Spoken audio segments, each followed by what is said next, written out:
बिहार में सियासत गर्मा गई है। जहां एक और एनडीए ने अपने सीट बंटवारे का ऐलान कर चुनावी मैदान में झंडा गाड़ दिया है, वहीं दूसरी ओर महागठबंधन के भीतर सीट बंटवारे को लेकर घमासान जारी है।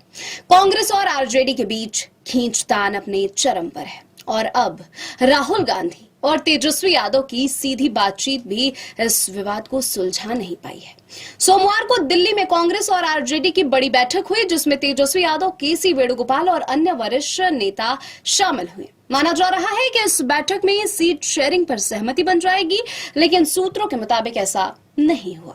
कांग्रेस अपनी पसंदीदा सीटों और कुल 60 सीटों पर अड़ी हुई है। अब समस्या ये है कि बिहार विधानसभा चुनाव की कुल 243 सीटों में आरजेडी खुद बड़ी पार्टी है और ज्यादा सीटें अपने हिस्से में चाहती है।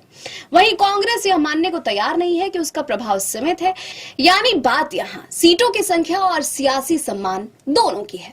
इधर एनडीए ने अपने सीट बंटवारे का ऐलान कर दिया है, जिससे महागठबंधन पर दबाव और बढ़ गया है। राजनीतिक विश्लेषक मानते हैं कि अगर कांग्रेस और आरजेडी के बीच ये गतिरोध लंबा चला तो इसका सीधा फायदा बीजेपी, जेडीयू और गठबंधन को हो सकता है।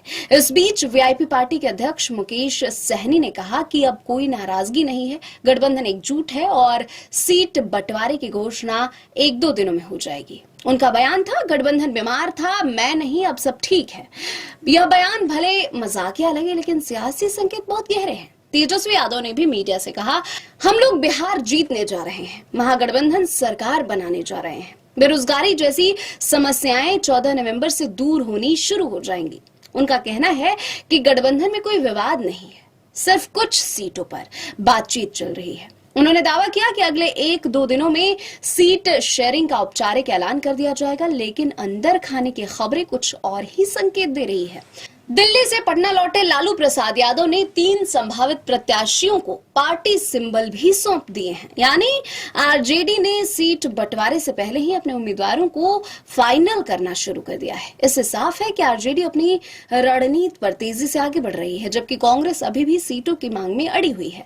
तो क्या बिहार में महागठबंधन के भीतर सब कुछ वाकई ठीक है, या फिर यह गठबंधन चुनाव से पहले ही दरकने लगा है? कांग्रेस का 60 सीटों पर अड़ना एक रणनीतिक चाल हो सकती है, अपनी मोलभाव की ताकत बढ़ाने के लिए। लेकिन अगर यह खींचतान लंबी चली तो इसका असर बिहार के चुनावी समीकरण पर जरूर पड़ेगा। अब सबकी नजरें अगले 48 घंटों पर है, जब तेजस्वी यादव और राहुल गांधी दोनों से सीट बंटवारे पर अंतिम फैसला आने की उम्मीद है। क्या कांग्रेस अपनी मांग से पीछे हटेगी या आरजेडी अपने दबदबे पर कायम रहेगी?